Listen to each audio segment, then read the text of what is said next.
예, 오늘 그래서 하나님의 간첩 찾기 일곱째 시간으로 세상으로 성경 보기 두 번째 시간입니다. 그래서 사실 정확하게 말하자면 이건 성경에 나오는 얘기보다는 이렇게 근거가 조금 부족한 그런 사회 역사에서 우리가 이걸 이제 메인이 아니라 이제 두 번째 소스라고 말하는데, 그걸 의존할 수밖에 없는 이 마카비 혁명에 대해서 신구약 중간에 구약의 마지막 선지자 말라기에서 이제 이 예수님이 오실 당시에 사복음서가 쓰여지기 전까지 한 400년을 보거든요. 400년 동안에 이를 이제 신약과 구약의 중간이다. 그래서 400년을 보는데요. 그 400년 동안에 여러 일들이 있었어요. 근데 그 중에도 이제 이 마카비 혁명 운동이 있었는데, 이제 요 얘기를 좀 보면서 제가 여러 가지 면에서 좀 한번 볼 필요가 있다고 봅니다.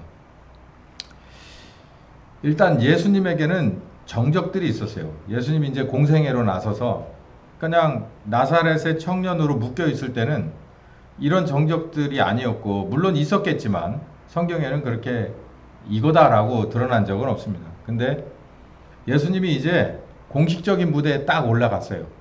그러니까 링 위에 딱 올라가고 나니까 예수님 옆에 정적들이 싹 나와서 붙는데 그 대상들이 만만치 않습니다. 특히 예수님이 이제 마지막 결승전이라고 보면 되겠죠. 사탄과의 결승전을 하려고 링에 딱 올라가는 그 마태복음 21장, 여기 이제 종려주일 또 예수님의 입성, 이런 얘기가 나오면서 이제 그 다음날 새벽부터 이루어지는 그 논쟁이죠. 논쟁. 말로 싸움을 하는 거예요. 이제 거기에서 보면 이런 정적들이 있습니다. 그러니까 예수님의 마지막 주간 있기 전에 대략 한 3년 반 정도를 갈릴리부터 시작해서 그 주변을 맴도시면서 예수님의 사역을, 여러 가지 사역들을 하실 때 요 사람들이 예수님에 대해서 잠정적으로 이를 갈기 시작을 하고 있어요. 대결구도를 갖고 있었는데, 어떤 사람들이냐면 대제사장들. 그러니까 역대 대제사장인 거죠. 그러니까 뭐 교단으로 본다면 뭐 예를 들어 A라는 교단에 뭐 무슨 총회장, 진경총회장, 뭔 총회장 뭐 이런 사람들, 쭉 그 사람들의 모임. 장로들은 말 그대로 이렇게 보시면 되겠어요. 교회 장로. 그 당시는 이 종교와 정치가 하나가 돼 있던 때이기 때문에 장로 그러면은 그냥 이 모두가 다 유대교 사람들이니까 그 마을의 장로 그러면은 그냥 유대교의 장로예요. 그러니까 지금으로 교회로 말한다면 그냥 장로, 역대 장로, 뭐 현대 장로, 이렇게 장로로 보면 될 것 같습니다. 이건 뭐 총회장들 뭐 이렇게 보면 되겠죠. 뭐 정치하고 종교가 따로 노는 데가 아니니까 그냥 같이, 물론 식민지 시대였지만 이들을 스스로에게는 이게 최고 기관이죠. 그리고 또 상대편에 뭐가 있냐면 바리새인이나 헤롯 당이 있었어요. 이제 요 사람들에 대해서 이제 면면을 이제 좀 훑어볼 텐데요. 일단 23절에 보면 부활이 없다라고 하는 사두개인도 있었고 율법사도 있었습니다. 그 다음에 헤롯과 빌라도도 있었어요. 이건 누가복음 23장 12절에 예수님을 십자가에 체포해서 십자가에 죽이기 직전에 헤롯에게도 보내고 또 다시 빌라도에게도 다시 돌려보내는 뭐 이런 일이, 관할권 싸움 하는 것 같지만 사실은 서로 친구가 되었던 헤롯과 빌라도 같은 이런 사람들이 있었어요. 또 한 사람을 들 수 있는데요. 이건 이제 교법사입니다. 교법사. 이건 뭐 대학교 교수쯤 된다고 보면 되겠죠. 아주 덕망 있는 교법사가, 여기 보면 모든 백성이 존경받는 교법사가 하나 있었는데 가말리엘이에요. 이 어느 교법사냐면 이 사람은 사실 이 바울이 사울 시절에 속해 있던 바리새파의 교법이죠. 교법사 가말리엘.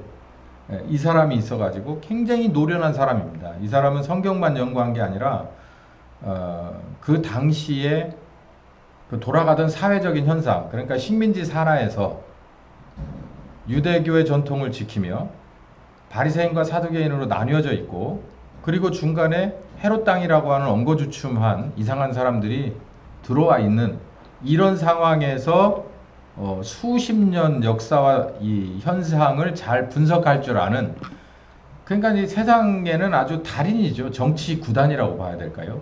그런 사람을 말해요. 뭐 옛날에 그 30 때부터 뭐 언제까지 있었던 그 정치 구단 하면은 이 충청도의 그 김종필 씨 같은 사람. 이런 정도 수준이라고 보면 돼요. 그 사람이 뭐 학식이나 이런 건 육사 출신이었기 때문에 그렇지만 어쨌든 이 사람은 그것보다 훨씬 더 지금 뭐야 그 저 이쪽 여야를 왔다 갔다 하는 그 정치인 하나 있는데 이준석이 편들어 주다가 엊그제 팽당한 노인네 하나 있잖아요. 예? 그 어쨌든 그 사람이 있어요. 예. 그런 사람인 거예요, 이게. 예. 아주 능구렁이 같은 사람이죠. 예. 뭐 바울보 이 어쨌든요. 이 산헤드린 공회가 있어요. 예수님이 처음에 사실상 사형 언도를 받는데 이 사람들한테 이 멤버가 누구냐면 장로들과 대제사장들과 서기관들이에요. 이 사람들이 다 한패입니다. 이 사람들이 사실상 그 당시에 실세예요. 실세. 이 사람들이 형사재판도 하고 사형 언도를 내리기 전에 그 형사재판도 이 사람들이 해요. 근데 뭐에 근거해서 하냐면 이 나름대로의 종교법, 율법을 가지고 이 사람들이 하는 거예요. 성전을 중심으로 있던 일종의 카르텔이죠. 성전 카르텔. 이 아주 정말 이 아주 겹겹이 쌓인 이런 사람들이 모두가 다 누구 하나를 꼬놓고 있느냐면 예수님 하나를 꼬놓고 있는 거예요. 자, 이스라엘의 연표입니다. 어디서부터 봤냐면 이스라엘이 시작되는 데서부터 봤어요. 대략 BC 1000년쯤에 사울이 시작했어요. 1대 왕이죠. 아시다시피 2대 왕은 다윗이고 3대 왕은 그 유명한 솔로몬입니다. 솔로몬 시절까지는 그럭저럭 갔어요. 이제 다윗의 기도덕이라고 그러죠. 성경은. 솔로몬이 딱 끝나고 나서 나라가 둘로 갈립니다. 남쪽과 북쪽으로 갈리는데 이름하여 유다와 이스라엘이라고 해요. 유다 쪽에는 원래 이 솔로몬의 아들인 르호보암이 나왔고 위쪽에는 여로보암이 나와서 결국은 갈라진 이 두 왕국의 왕이 되는데 갈라지게 된 이유는 다윗 때부터 시작된 그러니까 다윗은 이 사울은 베냐민 지파 출신이고 다윗은 유대 지파 출신이잖아요. 그러니까 이 사울이었을 땐 그나마 근데 이 다윗 왕 때부터 이 엄청난 이 카리스마와 이 솔로몬으로 이어지는 이 엄청난 번영에 힘입어서 왕 앞에 감히 찍소리도 못하게 만들어 놓고 12지파에게 있어서 이 유다 지파를 뺀 나머지 11지파들은 사실상 세금 폭탄을 맞고 있었어요. 유다 지파는 모든 게 다 면제고 나머지들은 이제 유다 지파 것까지 n분의 1을 다 해야 되는 이런 상황이 된 거예요. 아무 말 못하고 있었어요. 워낙에 왕권이 강했던 때이기 때문에. 근데 이제 솔로몬 때는 이제 솔로몬이 끝날 때쯤 되는 이제 나라가 이제 흔들흔들 할 정도고 속에서 이제 막 골마 터지기 직전이라 이 장자로 인정을 받고 이제 나온 이 왕의 후보로 나왔던 르호보암이 나왔는데 이 나머지 지파들이 10지파가 물어봤습니다. 이 베냐민 지파를 빼고 이제 물어봤어요. 10지파한테 너도 니네 아버지처럼 할 생각이냐? 그래서 아주 이제 얘가 좀 지혜롭지 못해요. 그래서 그럴 생각 없고 나는 평등하게 할 거야 라고 하면서 뭔가 다음을 도모할 수도 있었는데 이게 정직한 건지 미련한 건지 나는 우리 아버지보다 더 할 건데 이렇게 얘기했다가 나라가 갈라져 버렸어요. 그 내전의 위기까지 갔다가 결국 하나님이 양쪽을 이렇게 붙잡아 세웠죠. 나라가 두 개로 갈라졌어요. 여기서부터 이제 망조가 든 거예요. 그러다가 결국 여러분 아시다시피 그냥 이리 흔들리고 저리 흔들리다가 북쪽이 먼저 망했습니다. 웃기는 얘기죠. 북쪽은 10지파의 연합이에요. 근데 여기가 완전히 진짜 썩어서 말도 안 되게 정말 너덜너덜하다가 먼저 아수르에게 망합니다. 요거 뭔가 잘못된 것 같은데 720이에요. 720. 722로 보면 10이 아니고요. 남유다는 바벨론에 망해요. 뭐 불과 뭐 한 200년 차이 나는데 586년에 망합니다. 여기까지 해서 대부분은 이제 끝나죠. 끝나고 이제 뭐 포로 잡혀가고 뭐 이러고 저러고 하다가 결국은 우리가 이제 어디로 오냐면은 바로 이제 예수님 시대로 넘어와 버려요. 그래서 아까 말씀드렸다시피 여기 망한 이때부터 시작해서 예수님이 오실 때까지 대략 400년 동안을 신구약의 중간이라고 합니다. 400년 동안을. 그래서 400년 동안이 있었던 게 사실 암흑시대예요. 선지자도 거의 없었고 기록된 거, 선지자가 없으니까 기록물도 없죠. 하나님 편에서 계시가 된 게 없으니까. 그래서 암흑시대라고 말하는데, 그러면 하나님 편에서는 그냥 딱 침묵으로 그냥 입국 다물고 있었지만 역사는 계속해서 돌아갔거든요. 그러면 사회 역사는 이제 어떻게, 세상의 역사는 어떻게 돌아갔느냐면, 바벨론에게 남유다가 멸망당하고 이스라엘은 이제 싹 끝난 거예요. 끝났는데 이스라엘 모든 것이 이제 뭐 다 바벨론에 넘어가고 아수르에 넘어가서 이제 이 바벨론이 다 이제 삼켜버리고 있었을 때 그리스가 와서, 알렉산더 대왕이 와서 이 바벨론을 먹어버립니다. 이겨요. 그래가지고 BC 332년에 바벨론이 품고 있었던 이스라엘이 전체가 다 그리스에게 싹 넘어가요. 그 바운다리 안으로 들어가게 돼. 그게 332년이고, 그리고 다시 여차저차해서 로마 시대로 넘어가는 것이 63년입니다. BC 63년. 그 사이에 이제 이 BC 로마에게 정복당했을 때 예수님이 오시거든요. 그리고 결론적으로 AD 70년에 예수님이 십자가 지고 나셔서 뭐 대략 한 30년 정도 더 있다가 이스라엘은 완전히 멸망당해 버리죠. 로마 티투스 장군에 의해서 멸망당하고. 자, 그러면 우리가 지금 봐야 될 건, 그리스가 바벨론을 먹고 그 안에 있는 이스라엘을 접수했을 때가 332년. 그리고 폼페우스가 BC 63년에 이스라엘을 다시 함락하는 그 시점까지, 그 중간을 보는 거예요. 그 중간이 뭐냐면 독립 유대 시대, 유다가 아니라 유대 시대라고 보시면 됩니다. 독립 유대 시대예요. 그러니까 독립운동을 펼치던 유대 민족의 시대다. 독립운동을 한번 펼쳤던 때가 있다는 얘기죠. 근데 독립운동을 펼쳐도 사실 우리나라는 36년밖에 안 있었잖아요. 독립운동을 펼쳐가지고 제가 볼 땐 이들의 역사하고는 우리하고는 천지 차이예요. 독립운동이. 우리는 그냥 찻잔 속의 태풍이었었어요. 그냥 임시정부라고 해서 저 먼 데서 뭐 저 상해에서 그러고 저 미국에서 왔다 갔다 하면서 그런 정치인들이 좀 있었을 뿐이고요. 누구에 비해서, 이 유대 나라에 비해서는 아무것도 아니에요. 무력 충돌이 있었어도 그냥 뭐 테러 정도 수준이었지, 뭐 장제석 군대에 들어가 있고 뭐 아니면 저 빨치산에 들어가서 서로 왔다 갔다 했고 또 함정에 빠져서 온팍도 다 죽고 뭐 이런 일이 있었지, 사실은 이게 우리나라입니다 라고 해서 국민 영토 주권이 한 번도 돌아와 본 적은 없었어요. 그리고 나서 아시다시피 히로시마 나가사키 떨어지고 나갔고 무조건 두 손 두 발 들었을 때 강대국들끼리 이거는 독립시켜준다는 약속 하에서 우리나라는 생겨난 거예요. 근데 이 사람들은 뭐가 있었냐면 그 중간에 대략 한 100년 동안을 자기네 주권과 국민과 영토를 가지고 있었어요. 정확히 말하면 누구 시대냐면은 이게 그리스 알렉산더 대왕의 후예들의 시대에 이들이 대략 100년 정도를 자기네 국가를 갖고 있었다니까, 유대 국가를. 그러니까 이게 어마어마한 일이죠. 사실 따지고 보면 지금이야 이 마카비 혁명을, 성경을 바라보는 우리는 좀 비꼬는 식으로 보거든요. 에이 별거 아니야, 저것도 별거 아니야, 예수님을 봐야지, 이렇게 얘기하지만 이 유대인의 입장에서 마카비 혁명은 정말 장난 아닙니다. 예를 들면 이스라엘에도 사관학교가 있을 거 아니에요. 이스라엘의 사관학교에 있어서 모티브는, 그러니까 우리나라의 그 해군의 모티브는 누굴까요? 이순신 장군이겠죠. 그것처럼 이스라엘에 있어서 이 육군의 모티브는 어디냐면 이 마사다 항전이에요. 마사다 항전은 이스라엘을 침범해오는 로마 티투스 장군이 마사다 요새를 뭐 한 번쯤 들어보셨을 거예요. 천하의 요새는 이렇게 뿔룩 솟아있는 원통형의 그런 그 절벽을 가진 그런 윗동네를 어떻게 할 수가 없어가지고 이 사람들이 공격을 이렇게 해도 해보고 저렇게 해도 해보고, 지금 같으면 뭐 어렵지 않은 전쟁이지만 그 정말 그 옛날에, 그래서 어떻게 했냐면 그 당나라 애들처럼 그 절벽까지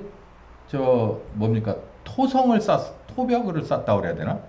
이렇게 해서 흙으로 이렇게 해서 올라가고 뭐 장부도 올라가고 뭐 군인들도 올라갈 수 있게끔 만들어서 결국은 이 마사다 요새를 침범을 하게 되는데 마지막으로 들어갔을 때는 이제 다 스스로 서로 간에 다 자살을 했다고 그러죠.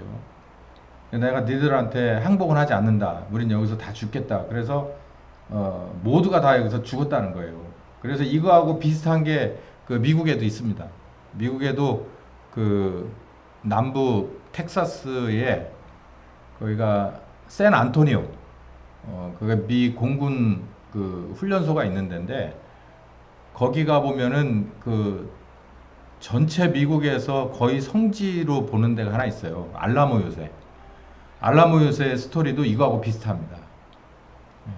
그 알라모 요새에서 그 멕시코군하고 싸워서 그 민병대가 거기서 다 장렬하게 다 죽었다죠. 그리고 애들 둘만 살려 뭐 이런 스토리가 있는데요. 이 비슷한 스토리가 이 마사다 항전이죠. 그러니까 이 사람들 보통 사람들 아니에요. 우리나라 사람들도 보통은 아닌데 제가 볼 땐 우리보다 한 두 끝발 정도는 위에요. 한 짓을 보면. 이 100년 동안에 이들이 뭘 했는가를 볼 텐데요. 크게 이 100년의 시기, 166년에서 63년이니까 대략 100년이거든요. 이 100년 동안 두 개로 구분해 볼 수 있어요. 그러니까 독립운동을 하던 시대, 혁명시대. 그러니까 그리스로부터 독립하겠다. 그리고 막 혁명운동을, 독립운동을 하던 시대가 있어요. 그 시대가 한 요 정도 되고, 뭐 한 20년? 그 다음에 이제는 독립운동을 해서 나라를 쟁취했어요. 완벽하게. 쟁취를 하고 모든 것에 자유를 얻고 영토를 얻고 국민들이 이제 주권을 행사를 하는데 거기에 이제 왕조가 생기기 시작합니다. 그러니까 처음에 이스라엘의 첫 번째 왕은 베냐민 지파의 사울이고 두 번째는 유다 지파의 다윗이고 또 솔로몬이고 뭐 이렇게 내려가 르호보암, 여로보암 이런 식으로 내려갔잖아요. 그러다 이제 명이 다 끊겼잖아요. 그랬을 때 이제 하스몬 왕조라 그래가지고 이 마카비 혁명을 주도했던 바로 이 사람들이 이 가문이 하스몬 왕조를 세워서 이 사람들이 나라를 운영을 합니다. 대략 뭐 한 80년 정도 운영을 해요. 그 우여곡절을 지금 오늘 열심히 한번 달려가 보는 거예요. 독립유대 시대, 유대인에게 독립운동 시대예요. 그리스가 핍박을 했어요. 그리고 나서 이제 마카비 혁명이라 이름하여 마카비는 이 망치를 들었다라고 하는 뜻이래요. 망치를 들었다. 그래서 이 마카비는 여기 나오는 그 마따디아의 그 세 번째 아들인가? 그 아들의 별명이 망치 장군이었답니다. 마카비. 그 마카비라는 말이 망치를 들었다는 얘기인데 그 얘기는 이 사람이 주로 쓰던 무기가 검이 아니고 뭐 활도 아니고 망치를 들었다는 얘기예요. 그 뭐 있을 법하죠. 우리 옛날에는 뭘 들고 싸웠을까요? 뭐 칼도 있고 뭐 그리고 활도 있고 도끼도 있잖아요. 이 도끼 하면은 바이킹이 바이킹 도끼가 유명하잖아요. 또 인디언 도끼가 유명하잖아요. 이게 뭐 그거 비슷한 거예요. 망치. 엄청난 흉기입니다, 이거. 그러니까 도끼나 망치나 이제 그런데 망치라고 하는 거예요. 그만큼 용감하게 싸웠고 큰 전과를 많이 일으켰다는 거죠. 그러니까 망치를 들고 한 혁명이다. 이제 이렇게 보시면 될 것 같아요. 그러니까 뭐 거의 맨주먹으로 덤빈 거죠. 이 정규 전쟁은 아닌 거예요. 이게 네, 벌써 딱 여길 보면 도대체 이렇게 왜 그렇게 됐냐 그랬더니 그리스가 얻어 터질 만한 일을 했어요. 어떤 일을 했냐면은 그리스가 처음에는 알렉산더 대왕이 어느 나라나 이 유대인을 포함해서 어느 나라나 이 왕조는 이런 식이더라고. 처음에 시작할 때는 좋은 마음을 가지고 진짜 하나님이 낼 만한 세기에 한 사람 나올 법한 그런 인재들이 모든 것을 출중한 인재들이 뭐 지력과 체력과 뭐 인맥과 하여간 영성과 모든 것이 다 완비된 사람들이 그 그릇이 크면 클수록 큰 나라를 혹은 큰 제국을 세웁니다. 그리스도 결국은 누가 세웠냐? 알렉산더라고 하는 어마어마한 사람이 하나가 나와서 우리는 알렉산더 왕이라고 안 하죠. 알렉산더 대왕이라고 하잖아요. 그럴 법해요. 그 어마어마한 그런 이 제국을 만들죠. 우리 대한제국하고는 달라요. 제국은 언어가 하나인 데가 없습니다. 근데 우리 대한제국은 언어도 하나죠. 말도 안 되는 웃겨요. 근데 자 어쨌든 제국이에요. 근데 이 알렉산더는 제국이라고 불러서 마땅하죠. 알렉산더가 그리스 제국을 세우고 참 발전하다가 알렉산더가 금방 죽습니다. 그리고 나서 휘청거리더니만 이 왕조가 몇 개로 분열이 돼요.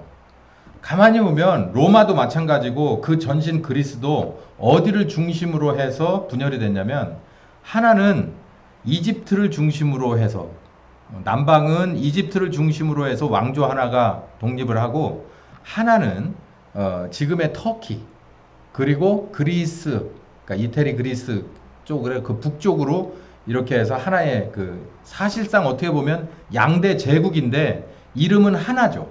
로마는 로마, 그리스는 그리스. 그래서 위아래로 사실상의 제국이 분열된 상태에서 그 중간에 뭐가 있습니까? 이스라엘 있죠. 그래서 항상 이 둘이 싸우면 어디 와서 싸우냐면 이스라엘. 그러니까 이스라엘은 우리처럼 위로 붙든지 아래로 붙든지 가만히 서 있으면 이쪽에서도 맞고 이쪽에서도 맞고 이런 식이 되는 거예요. 그래서 정치를 정말 잘해야 되는 그런 나라였어요. 근데 이 셀류커스라고 하는 왕조가, 이 북쪽에서 내려온 왕조가, 그리스 조각이 내려와서 이 사람들이 이스라엘이라는 나라에 찐짜를 붙습니다. 뭐라고 그러냐면, 우리 헬라 문화가 좋으니까 니네 이걸 받아들였으면 좋겠어. 그리고 와서 멱살을 쥐고 막 흔들면서 알았지 알았지 하기 시작을 하는 거예요. 근데 문화는 그렇다고 치더라도 이 종교가 이제 문제가 되잖아요. 이 종교를 헬라인들에게 수준에 맞는 종교로 혼합시키자, 이런 얘기가 여러분 한 번쯤 들어보셨지만, 이스라엘은 돼지를 제단에 올리지 않아요. 근데 돼지를 제단에 올려라, 혹은 이스라엘의 제사장 제도는 이렇게 피로 인해서 내려오는, 그런 우리가 선택을 하는 게 아니잖아요. 그냥 이렇게 세습돼서 내려오는 족속이 딱 이미 레위 족속으로 정해져 있는 이런 세습제인데, 하나님이 정한 세습제인데 이 사람들은 경매를 통해서 뽑게끔 하는 거죠. 그 말이 경매지. 그러니까 공개 경쟁 통해서 이게 받아들일 수 없는 일들이 막 일어나고, 이방 신상 세우고 제단 개조하고 막 이런 일이 일어나니까 두 종류의 사람, 그러니까 우리나라의 교회도 일제가 들어와서 신사참배해, 그러니까 우리나라 교회도 둘로 나눴잖아요.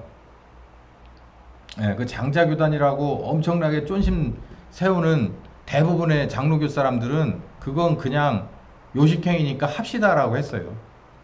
근데 그거 못하겠다라고 한 장로교 안에서 소수들이 있었고, 그리고 대표적으로 지금은 이 교단이 그럴 수 있을지 모르지만 침례교의 전 이름은 동아기독교거든요. 동아기독교였던 우리 침례교 전신 동아기독교회는 아예 교단이 이렇게 해산됐어요. 우리는 절대 그럼 못 한다. 그래가지고 그러면 교단 자체를 다 말소시켜 버렸어요. 그러니까 전국에 있는, 예를 들어 동아기독교 침례교회는 이게 명부가 없는 거예요. 불법이 되는 거지. 이제 우리도 그랬던 것처럼 이 사람들도 그냥 마지못해서 그냥 따라간 사람들이 있고, 난 정말 이건 못하겠어 라고 정말 끝까지 이 고집을 피우고 핍박을 당했던 사람들이 있어요. 이제 그 사람들이 이 하시딤이라고 하는 사람들입니다. 이름하여 경건한 사람들이라고 그러는데, 이 경건한 사람들이었던 이 하시딤, 모아는 종교 혼합 정책에 있어서 반대하고 직접적인 피해자가 됐던 사람들. 나는 율법을 지켜야 되는데 저 그리스 사람들이 아무리 저렇게 해도 나는 절대 할 수가 없어, 이렇게 하고 온몸으로 거스려 막았던 사람들이 있었어요. 이 하시딤. 그러니까 저 문시 정권이 저렇게 했을 때 온몸으로 막아선 사람들이 이런 식이에요. 이거요. 제가 이 얘기를 하면서 이렇게 매치를 잘 안 시켜드릴 테니까 여러분이 이렇게 잘 보시고, 이게 그때 이런 하시딤은 지금의 어떤 사람들이구나 라고 하는 걸 보시면 돼요. 이 사람들이 후에 누구를 후원하게 되냐면, 이 마따디아라고 하는 사람, 이 마카비 혁명의 사실상의 시작된 이 발단입니다. 이 사람이 누구냐면 예루살렘 근처 북부 예루살렘의 제사장이에요. 제사장이면 어느 족속일까요? 레위죠. 레위 족속 사람이에요. 저거 잘 외워두세요. 레위 족속이 나중에 문제를 됩니다. 이게 이 사람이 이 하는 짓을 보니까 이방신 단상을 만들고 혼합제사하고 막 이런 거 뭐 별짓 다 하니까 결국은 자기가 관할하는 그 이 제사장 관할의 그 바운다리 안으로 왕이 대리인을 보내가지고 하나하나를 보고 감시하게 왔어요. 그리고 막 이제 하라고 욱박 지르는 거예요. 위에서 시키는 대로 해라고. 그러니까 이 제사장인데, 명색이 제사장이 짐승의 목을 따는 게 아니라 이 왕의 대리인의 목을 따버리고 그리고 산속으로 도망가 버렸어요. 그러니까 이게 쉽지 않은 일인데, 흔하지 않은 일인데 이게 이제 일어난 거예요. 그러니까 난리 법석 났을 거 아니에요. 위에서부터 아래까지. 이 사람을 돕고 나선 사람이 누구냐면 하시딤이란 얘기예요. 그러니까 자기네들도 그렇게 얻어 터지던 사람들인데 제사장쯤 되는 사람이 나와가지고 하니까 따라주는 거예요. 우리도 전모 씨가 광화문에서 깃발 드니까 밑에 있는 사람들이 이건 아니지라고 하는 사람들이 믿는 사람이든 안 믿는 사람, 대부분은 믿는 사람들이잖아요. 그래서 태극기 들고 나갔잖아요. 그것처럼 이 일이 벌어진 거예요, 여기서. 그러니까 뭐든 큰 나라든 작은 나라든 처음에 시작할 때는 그 마음이 굉장히 사실 거룩한 마음이 들어있어요. 그 결기가 대단하고 용기가 대단합니다. 이런 일이 이제 여기서 마따디아나 이 하시딤이 합세하면서 이게 이제 사실상의 게릴라 조직이 된 거예요. 그러면서 이제 본격적으로 독립운동, 혁명시대가 되는데 마따디아는 이러고 저러고 하다가 결국 166년에 죽었어요. 그러니까 그 아들이 5이 있었는데 그 아들들 5이 이제 목숨을 걸고 아버지 뒤를 따라 나온 거예요. 이런 집도 쉽지 않습니다. 이게 정말 쉽지 않아요. 아버지가 목사인데 이게 정말 때가 이렇게 기울어 가지고 구국운동을 하다가 마땅히 한 거 해야 될 때 한 거 하다가 죽었는데 5이나 되는 아들들이 사실상 다 목숨 걸고 뒤를 따라간다? 이거 쉽지 않거든요. 근데 이 아들을 잘 키웠는가 봐요. 첫 번째 이제 누가 나서냐면 셋째 아들인데 유다가 나서요. 유다가 나서 가지고 아버지는 산속으로 다니면서 그 게릴라전을 했는데 이 유다는 전면전을 벌입니다. 야, 이래가지고 언제 우리가 이기겠어? 그래가지고 아주 용감한 사람이었나 봐요. 그래서 결국은 예루살렘 성전을 탈환을 해요. 그러니까 예루살렘 성전을 누가 접수하고 있었겠습니까? 그리스 접수하고 있었겠죠. 그리스 군을 다 쫓아낸 거예요. 그리고 나서 하누카라고 하는 축제, 지금도 가끔 걸어서 세계여행 같은 데 보면 하누카 같은 얘기가 나오거든요. 그럼 이제 여러분은 바로 요 얘기구나라고 하는 걸 아시면 돼요. 이걸 이름하여 뭐라고 그러냐면 빛의 축제라고 하면서 8일 동안 성전을 재탈환한 그 기쁨, 자기네들이 피를 흘려서 하나님의 성전을 다시 자유롭게 했다 하는 이 빛의 축제를 벌이는 게 이게 하누카입니다. 종교의 자유를 획득을 했어요. 162년. 그러나 역시 전투 중에 사망합니다. 160년. 아버지 따라가죠. 그러고 나니까 누가 뒤를 잇냐면 이제 막내였던 요나단이 나서요. 153년에. 나서서 이제 예루살렘도 탈환했죠. 종교의 자유도 획득을 했죠. 그리고 이제 더 많은 백성들이 이제 이 합세를 했겠죠. 아, 이제 이 사람들 이 마카비 혁명을 우리가 지원해야겠다. 이거 되는 장사네. 그래서 여기에 이제 많은 사람들이 전적으로 이제 후원을 하니까 정치 종교 통합 지도자로서 등극을 합니다. 처음으로. 그러니까 여러분 보세요. 사울은 제사장이 아니었잖아요. 사울 시대, 다윗 시대는 누가 제사장했죠? 사무엘 있잖아요. 그러니까 이렇게 분리가 돼 있는 거잖아요. 근데 이게 다윗 시대도 사무엘 이제 죽었지만 뒤에 나단이나 선지자들이 있었어요. 그 계보를 이어갔어요. 그래서 정치를 견제하거든요. 리더하기도 하고 견제하기도 했어요. 항상. 그런데 웃기는 건 뭐냐면 이 시대에 와가지고 이제 어느 정도 이 혁명이 완수 단계에 들어가서 이제 막 발돋움을 할 때쯤 되니까 딱 먼저 한 게 뭐냐면 이 요나단이라는 얘가 정치 종교를 통합해버리고 지도자로 등극을 해버려요. 그러니까 얼마나 막강하겠어요. 이 요나단을 제어할 만한, 리더할 만한 견제 세력은 없어요. 사람으로서는. 근데 결국은 암살당합니다. 자, 그러니까 또 곧바로 또 누가 들어가냐면 둘째 아들인 시몬이 이어받아요. 들어가서 내가 이거를 완벽하게 굳히기를 들어가야겠다. 이렇게 작정을 하고 이제 머리를 씁니다. 삼국시대에 이렇게 세력이 등등했을 때 이제 삼국 중에서 이제 백제가 가장 힘이 약해지려고 이러고 저러고 할 때 어떻게 합니까? 신라가 나서서 어떻게 하죠? 어딜 끌어들여요? 당나라를 끌어들이잖아요. 그래서 나당연합군을 만들어서 백제를 몰아내고 그 다음에 고구려로 침범해서 들어가 결국은 통일신라 시대를 이루잖아요. 그리고 나중엔 당나라도 쫓아내죠. 얘가 이제 그 짓을 한 거예요. 그래서 그 당시에 로마가 이제 제국이 분리되고 뭐 이제 누구한테까지 깨지는 거예요. 이런 속국으로 잡혀있던 이 이스라엘에게까지 얻어 터지고 쫓겨나고 하는 이런 상황이 될 정도면 제국이 힘이 많이 빠졌다는 거예요. 그리스가. 그랬을 때 밑에서부터 뭐가 크고 있었냐면 로마가 제국의 그런 발돋움을 하고 있을 때 이 시몬이 정치력을 발휘해서 로마하고 연합을 해가지고 결국은 이스라엘 중심 이 근처에 있는 이 시리아 전체에 있는 시리아까지의 모든 이 적을 다 물리쳐 버립니다. 그리스도 물리치고 뭐 시리아도 물리치고 물리쳐서 영토도 넓어지고 그리고 명실공히 최고 지도자로 등극을 하는 거예요. 로마하고 손을 잡긴 했지만 그러나 영토도 넓히고 그리고 이 위치도 확고히 하고 뭐 종교의 자유 이런 거 말할 필요도 없고 이제 그렇게 해서 나라를 완전하게 세워놨으니까 이제 뭐 최고 지도자로 등극하는 건 뭐 정말 자명한 일이죠. 누가 맡겠어요 이걸. 그래서 이름하여 이제부터는 독립운동은 끝나고 나라가 되는 거예요. 하스몬 왕조가 되기 시작하는 거예요. 왕조가 새롭게 시작되는 거예요. 이 왕조가 그러면 지파가 어딜까요? 어느 지파예요? 레위요, 레위. 레위는 하나님이 율법으로 딱 정해놨어요. 레위는 기업이 없습니다.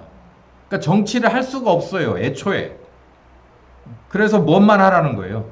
성전만 갖고 먹고 살아라는 거예요. 근데 지금 이제 바운다리가 넓어져 가지고 여차저차 하다 보니까 몇십 년 싸우다 보니까 결국은 왕도 된 거예요.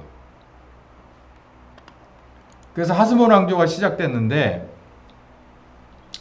아까 말씀드린 대로 마카비 형제의 마지막 인물이었던 이 시몬, 아까 제가 여기 말씀드렸죠. 이 시몬 둘째, 이제 이 마따디아의 아들로서 마지막이에요. 이 사람이 지금 이런 일을 해서 완전한 왕조를 시작하게 되고 이게 이제 누구에게로 내려가냐면 장남인 힐카누스에게 내려가는데 요한 힐카누스에 내려가는데 이 힐카누스는 완전히 이 하스몬 왕조를 아주 뭐라 그럴까요? 그 다윗처럼 아주 확고하게 자리를 잡습니다. 최고의 번영을 누린 거예요. 그 좀 더 자세히 읽어보니까 다윗 시절에 가지고 있었던 넓은 영토를 거의 다 회복을 했대요. 아프리카 쪽으로도 마찬가지고 저 시리아 북쪽으로도 마찬가지고 영토도 회복을 했어요. 그리고 경제도 안정되고 번영됐는데 어떻게까지냐면 주화를 발행할 정도예요. 이거 누가 이 짓을 했죠? 이스라엘의 역사 속에서 사울이 자기 주화를 발행하지 않고 다윗과 솔로몬 시절에 이게 하던 일이거든요. 조공을 받고 이 정도의 그 나름대로의 그 뚝심을 가지고 있는 그 시대가 그러니까 다윗의 시대가 다시 온 거죠. 사실상. 자, 이렇게까지 발전되는 데에는 이 힐카누스는 누구와는 달리 이 시몬과는 달리 좀 살짝 뭔가가 하나 첨가되고 뭔가가 하나 빠져요. 그게 뭐냐면 이스라엘의 정체성을 2% 유보하고 헬라의 정체성 2%를 그 자리에 집어넣습니다. 그러니까 여기 모든 면에서 안정과 번영을 이루려면 이스라엘의 율법과 문화와 종교를 가지고서는 예전에 다윗의 시절까지를 회복할 수가 없는 구조예요. 왜냐하면 이미 이스라엘을 포함한 그 근동은 다 누구의 문화권이에요? 헬라의 문화권이에요. 그리스의 문화권이니까 결국은 우리가 이 판에서 살아남으려면 결국은 그리스 문화를 어느 정도 차입해 오지 않으면 안 된다라고 하는 결론을 낸 거예요. 그래서 이 혁명을 왜 시작했느냐라고 하는 것은 이제 어디 갔나 없어지고, 나라를 나라답게 만들자. 그러니까 종교의 자유를, 율법을 세우기 위해서 전쟁을 하기 시작한 사람들이 이제는 나라를 걱정하게 된 거예요. 그래가지고 헬라의 모든 면에서의 문화를 수용합니다. 결국 뭐가 되냐면 종교는 정치의 도구가 돼요. 힐카누스가 이런 일을 했어요. 그러나 나라는 아주 넓어지고 번영하고 안정됐어요. 그러면서 왕족과 제사장직을 같이 합쳐서 세습하게 됩니다. 그러니까 왕권이 뭐 절대적인 왕권이 되는 거예요. 뭐 이게 두 개로 나눌래 나눌 수가 없어요. 그러니까 자기네들은 워낙에 이 레위 지파고, 그리고 혁명을 해서 신임을 얻어서 피를 뿌려서 왕족이 된 거예요. 그러니까 이 두 개를 나누기만 해도 좋은데 나누지를 않았어요. 세습을 하게 돼요. 자, 여기 이런 일이 벌어지자 어느 쪽은 반대를 하고 어느 쪽은 찬성을 했는데, 반대한 사람들이 나오기 시작합니다. 여러분 여기서 혹시 기억하세요? 이거 유다 독립 유다 시대에 이 맏다디아가 처음에 사건을 저질렀을 때 누가 합세했다고 그랬죠? 이 하시딤이 합세를 했다고 그랬잖아요. 핍박 같은 동변상련의 마음을 가진 하시딤이, 이 사람들이 결국은 나중에 어떤 사람들이 되냐면 바리새파 사람들이 되거든요. 그러니까 이 사람들이 원하는 거는 간단해요. 우리가 율법을 지켜서 하나님이 우리를 축복하시게 하자라고 하는 율법주의예요. 그 율법을 우리는 잘 지켜야 돼. 그렇지 않으면 우리는 또 이렇게 그리스나 뭐 또 다른 제국들이 우리를 이렇게 핍박하고 하나님을 모독하고 율법을 철폐하려고 할 거야 라고 하는 이런 마음을 가진, 어떻게 보면 굉장히 단순한 사람들이에요. 근데 처음에는 이 사람과 이 하시딤들과 맏다디아의 생각이 같았고 방향이 같아서 맏다디아가 맨 앞에 화살촉으로 나섰는데, 그래서 뒤에 화살대로 하시딤이 굳건하게 받쳐줬는데, 어디쯤 가니까 이 시몬쯤 가니까, 그리고 이제 힐카누스쯤 가니까 뭐 하기 위해서, 나라라고 하는 그런 면모를 갖추기 위해서는 결국은 받아들여야 된다라는 거예요. 자, 여기까지 보면 우리나라의 역사하고도 이게 굉장히 오버랩이 되거든요. 우리나라에서 독립운동은 뭐에 바탕이 돼서 독립운동이냐면 민족주의에 의해서입니다. 민족주의에 의해서 세계 1, 2차 대계대전도 일어났어요. 물론 민족주의 안에는 경제적인 문제도 컸지만 그냥 단순한 민족주의. 그러니까 우리 민족을 저 일본이 이렇게 식민지로 만들었다. 그러니 여기서 우리는 벗어나야 된다. 물론 그 안에는 여러 생각을 가지고 있었어요. 다른 생각이 있었지만 앞에 내세운 것은 민족주의적인 생각이었어요. 그러면서 독립운동을 한 임시정부 안에도 두 가지 파가 나뉘어요. 여러분 아시다시피 공산당이 있고, 그리고 이쪽 미국을 중심으로 한 자유민주주의가 있어요. 근데 어디가 더 많았다고요? 전 세계적으로 1, 2차 세계대전 우리나라 이 독립운동 거기까지 미국이라는 나라 국회의원의 뭐 3분의 1인가가 공산당했대요. 간첩. 영국도 마찬가지. 우리나라는 어떻게 했어요? 우리나라는 더 많으면 많았지 적지는 않았겠죠. 그러니까 지금까지도 이 문제가 해결이 안 된 채로 오잖아요. 지금도. 그러니까 시작은 같아요. 시작은. 그러니까 여기 나온 대로 여기 이 처음의 시작이 이 맏다디아의 생각과 이 하시딤의 생각과 같아요. 뭐 하자? 제발 율법을 지키며 하나님을 좀 자유롭게 섬기자. 이거는 똑같은 생각을 갖고 시작을 했어요. 그런데 가다 보니까 어떻게 됐냐면 이렇게 된 거예요. 서로 이렇게 확 갈라진 거예요. 그래서 헬라 문화를 수용하겠다고? 그럴 수밖에 없어. 이렇게 되니까 한쪽에서는 삐친 거예요. 삐치다가 나중에는 이제 원수지간이 되는 거지. 그러니까 우리도 그렇죠. 우리도 결국은 우리 지금 있는 이 남쪽은 누가 정권을 잡았어요? 이승만이 정권 잡잖아요. 그래가지고 이 안에서 이 안에서 다른 생각을 가지고 있던 사람들은 지금까지도 손가락질하는 거예요. 여기도 그렇게 생긴 거예요.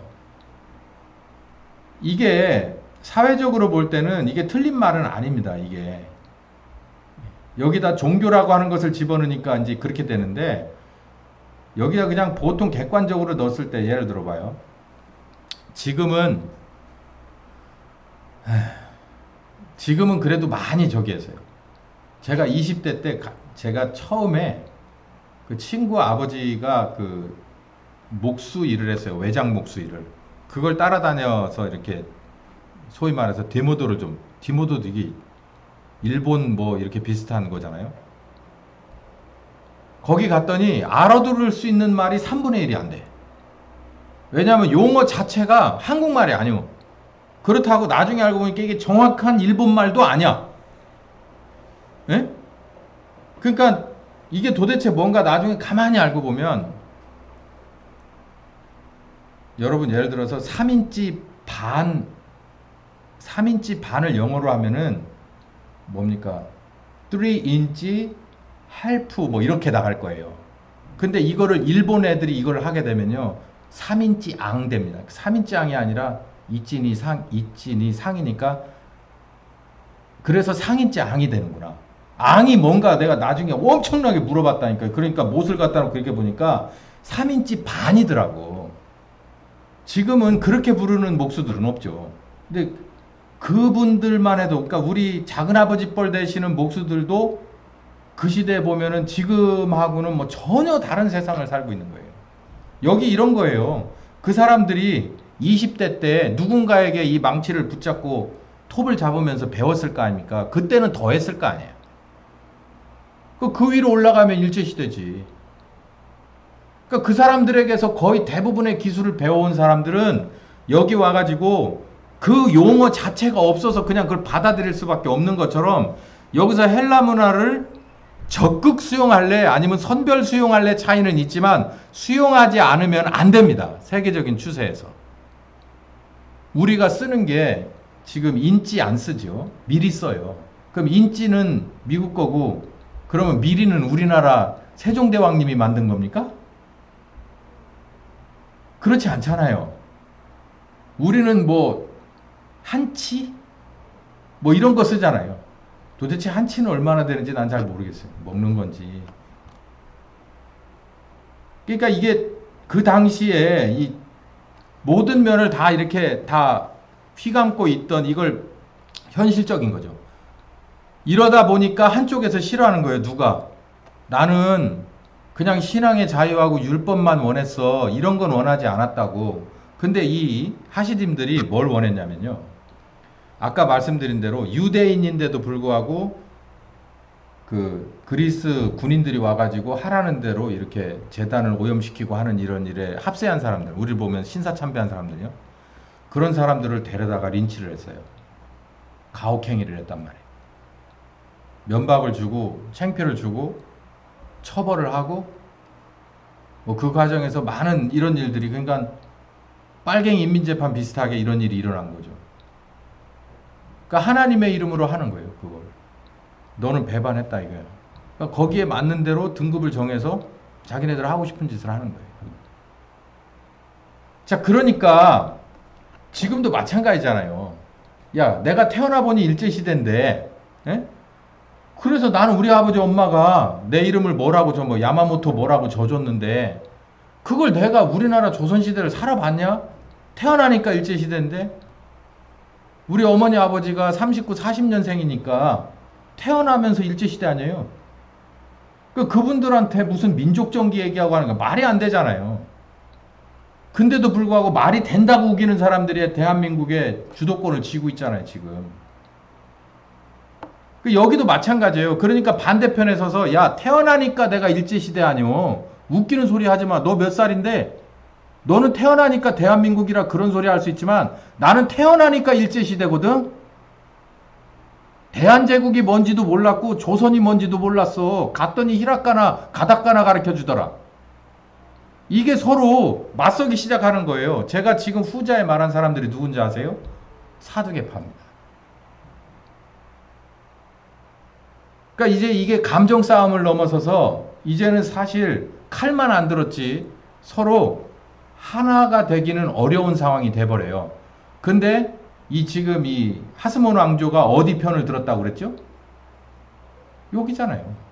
이 사람들 편. 그러니까 현실적으로 처음은 우리가 이래저래 해서 성전 때문에 일어났지만 이제는 우리도 나라를 다시 독립했으니까 저런 나라들하고 견주면서 살아가려면 쟤네들의 많은 것들을 적극적으로 수용을 해서 우리는 우리 나름대로 번영을 해야 돼, 안정을 해야 돼 라고 하는 이런 현실파. 이 사람들이 사두개인이에요.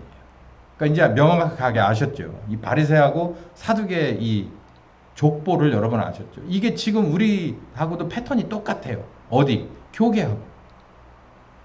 좀 더 나가볼까요? 근데 여기서 웃기는 게 또 하나 나와요. 바리새인도 싫고 사두개도 싫어. 난 둘 다 싫어라고 하는 게 하나 나오는데 그게 에센파입니다. 에센파 하면 침례요한 생각나죠. 침례요한이 이런 광야에 나가서 약대 털옷을 입고 뭐 석청을 먹고. 근데 이 사람들은 이 에센파, 이 은둔파들은요. 누가 더 싫었냐면 이 그냥 현실에 어와둥둥하면서 이런들 어떠하리 저런들 어떠하리 만수산 드렁치기 이런 게 아니라 이 바리새파 사람들을 더 미워했어요. 왜냐하면 쟤네들이 하나님의 율법 운운하는데 이 속을 꿰뚫어 본 거예요. 니들이 겉으로는 그런 말 하는데 결국은 주도권을 얘네들한테 뺏기니까 그러는 거지. 이게 정답이에요. 그래서 우리가 진짜 율법을 사랑하고 하나님을 사랑하는 사람들이야. 그래서 이 세상을 떠나버리겠어. 그리고 광야로 들어가는 거예요. 거기에 대표자가 이 침례요한이에요. 근데 참 재미나죠.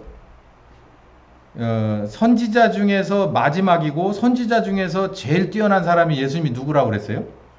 침례요한이죠. 그러니까는 바리새 그리고 사두개 에센파 중에서 사실 어느 쪽에서 좀 물론 개인인 침례요한이었겠지만 예수님 입장에서는 어느 쪽으로 팔이 굽은 거예요? 에센 쪽이에요. 그러니까 에센파가 나오게끔 한 그 동기부여 원인 제공은 바리새파잖아요. 그러니까 예수님은 사두개인도 욕했지만 바리새인을 더 욕했어요. 누구의 입장에?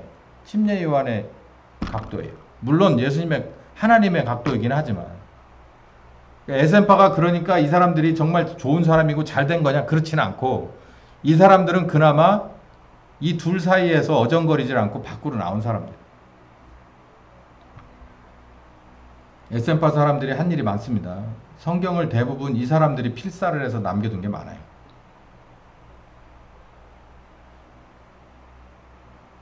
이 결국은 이 얘기를 뭐라고 한 줄로 쓸 수 있냐면 이 바리새파 사두개파는 예수님 당시에도 존재를 했는데 이 두 파는요 결국은 종교나 행정에 관한 권력의 헤게모니 싸움이에요. 주도권 싸움.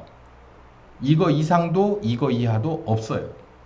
바리새파는 하나님과 율법을 명분으로 삼았고 성전을 명분으로 삼았고 그리고 사두개파는 현실의 흐름에 맞춰서 현실적인 사람들이에요. 그러니까 헬라가 잡았을 때는 헬라 우리가 독립했으니까 나름대로 이제는 우리들이 스스로 그러기 위해서는 두루두루 잘 지내야지.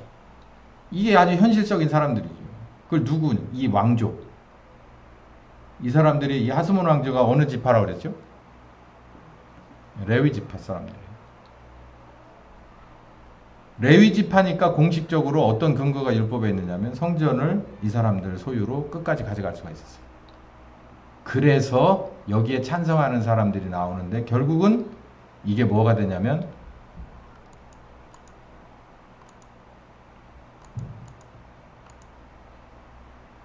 성전 기득권 쟁탈전이 되는 거예요. 자, 이게 너무 많네요. 하고 싶은 말은 많고 밤을 새웠으면 좋겠지만 한 절반 정도 한 것 같습니다. 뭐 요 정도만 하고 일단 마무리를 하고 또 기회가 되면은 또 이걸 이어가고 싶은데요. 제가 하고 싶은 말은 이거였어요.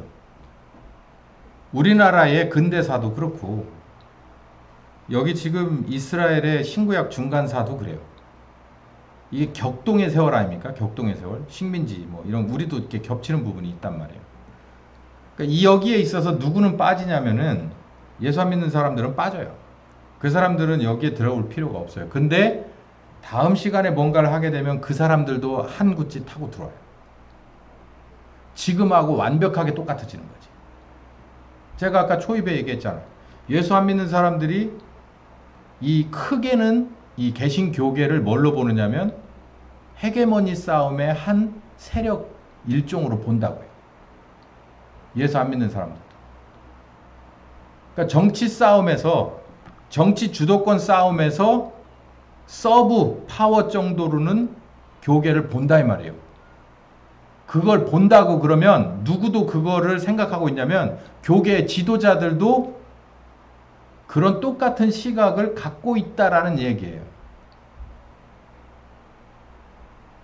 어딜 보니 그러냐면 저는 성경이 아니면 말을 안 하는데 이 이스라엘의 신구약 군간사 역사를 보니까 예수님의 정적들이었던 이 사람들의 그런 시작과 과정을 보니까 우리하고 많이 똑같아요. 판박이에요. 판박. 그래서 왜 이걸 보자는 얘기입니까? 왜 지금 이거를 여기다 갖다 이렇게 막 끼워 맞추시려고 애를 그렇게 쓰십니까? 그 사이에 누가 오셨어요? 네? 봐봐요. 이런 생각 안 해보세요? 예수님이 애초에 사무엘 같은 걸쭉한 그냥 이렇게 전체를 휘어잡고 있을 만한 영성의 소유자였던 사무엘과 같은 지도자가 있을 때 그때 예수님께서 오셨으면 어떻습니까? 만약에 그게 좀 거시기하다면은 다윗의 시절에 오셨으면 어땠을까? 아이 그것도 좀 거시기하면 그냥 솔로몬 바로 그 뒤에 오셨으면 어땠을까? 나라가 막 흔들릴 때 이스라엘의 분열을 막고 뭔가 그때 딱 하고 등장하셨으면 그나마 이스라엘의 이런 흑역사는 막지 않았을까? 근데 예수님은 언제 오냐면 586년, 722년 그리고 나서 이 중간에 못 견디겠다 우리도 한번 해보자 그래서 이 하스몬 왕조가 일어나고 혁명이 일어나고 이것들이 다 마무리가 된 상태에서 BC 60년쯤 마무리된 상태에서 그리고도 한 50년 있다가 예수님입니다. 그러니까 모든 것은 이제 성장 동력이 끊어졌어요. 의욕도 끊어졌어. 이스라엘에 모든 의욕이 다 끊어지고 이제는 누구만 남아있을 때 어부지리로 정권을 잡은 헤롯, 안티파스 그리고 로마 한껏 상종가를 치고 있던 로마의 집정관 그 세력 둘만 딱 있을 때 그리고 나머지 바리새인이든 사두개인이든 이제 숨죽이고 그냥 눈만 껌뻑거리면서 내가 어떻게 해야 여기서 살아남지 하는 그때 베들레헴에 예수님이 오셨어요. 여러분 결국을 아시다시피 결국은 이 모든 것들이 합세해서 예수님을 죽여요. 이 그림을 보자는 얘기예요. 지금 우리가 초대교회는 그 예수님의 뒤를 이어가서 예수님의 정적을 그대로 이어받았어요. 우리도 초대교회의 정신을 이어받아서 성령님과 함께 나간다면 어떨까요? 초대교회의 정적을 우리는 다 지금 다 존재하거든요. 교회 안에 존재, 교계 안에 존재하고 주변을 어슬렁거리고 그리고 한 두세 보 떨어져서 저 위에 구름 위에 저기까지 에베소 6장에 바울이 말했듯이 그 어둠에 눈에 보이지 않는 영적인 세력에서부터 우리들 교계 안에 들어와 있는 주도 세력까지 우리가 다 온몸으로 맞아야 돼요. 제가 그 말씀을 드리고 싶은 거예요. 그러나 우리 왜 해야 됩니까? 이유는 딱 한 가지예요. 아니 뭐 두 가지인데 똑같이 한 가지예요. 하나는 내가 주님을 사랑하니까. 주님 오라 하시는데 내가 주님을 사랑하니까. 네가 나를 사랑하냐? 내가 주님을 사랑하니까. 그리고 두 번째는 이게 옳은 길이니까. 예수님도 가셨고 우리 믿음의 선배인 교회의 원형인 초대교회 성도들도 가셨고 기독교 역사 가운데서 이와 똑같은 판을 다 그 불 속을 걸어내고 물 속을 걸어냈으니까 우리도 이제 똥오줌을 가릴 만한 신자가 됐다면 이제 하나님을 알고 의리를 알고 심판을 아는 우리가 됐다면 우리도 결단하고 이 길을 가야 되지 않느냐라는 얘기고, 그때와 똑같이 그들과 똑같이 우리 주님이 우리를 부르시기 때문에 그런다는 거예요. 집에 가셔서 여러 번 돌려보시고 인터넷을 보시면 그 이 마카비 혁명에 관한 이런 아주 폭넓은, 제가 이렇게 발췌해서 해드린 이거에 한 10배 이상 가는 아주 논문급의 것들이, 블로그들이 많이 있습니다. 뭐 그걸 다 보시란 얘기는 아니지만 여기서 이걸 기억하고 보세요. 어디에 초점을 맞추고 책을 썸머리 했느냐에 따라 달라요. 그러니까 어떤 자료든지 이렇게 읽어보면 뭔가 내가 이 눈을 갖고 봐야 되거든요. 각도를 놓고 봐야 돼요. 그래서 제가 여러분이 이 마카비 혁명을, 이 역사를, 신구약 중간사를, 특히 마카비 혁명을 어떤 각도에서 보셔야 되는지를 제가 지금 한 50% 정도는 말씀드렸고, 마지막 한 5분이나 7분 정도는 정말 중요한 얘기를 다 해드렸으니까 이 각도에서 이 자료들을 보시면서 여러분이 쭉 정리해 가시면 저와 동일한 은혜를 받게 되기를 전 기대합니다. 우리 기도합시다. 감사하신 주님, 정말 이렇게 변한 게 하나도 없는 그 판에서, 그 옛날에서, 그리고 우리 예수님 때도, 그리고 우리 초대교회 성도들, 그리고 역사 가운데 있었던 교황시대나 종교개혁시대나, 그리고 영적인 퇴보시대나, 그리고 각성시대나, 그리고 우리나라에 있어서도 똑같이 성령운동시대나, 그리고 지금이나 다 같다는 것을 알 수 있습니다. 똑같은 판에서 이제는 귀한 예수님의 십자가의 은혜로 말미암아 성령님 일하셔서 여기까지 온 개인과 교회가 있습니다. 이 교회도 역사 속에서 빛나는 예수님을 중심으로 한 하나님의 자녀들의 일에 동참하여 귀한 열매로, 영광으로 열매 맺는 우리 모두가 되기를 간절히 바랍니다. 예수님의 이름으로 기도했습니다. 아멘.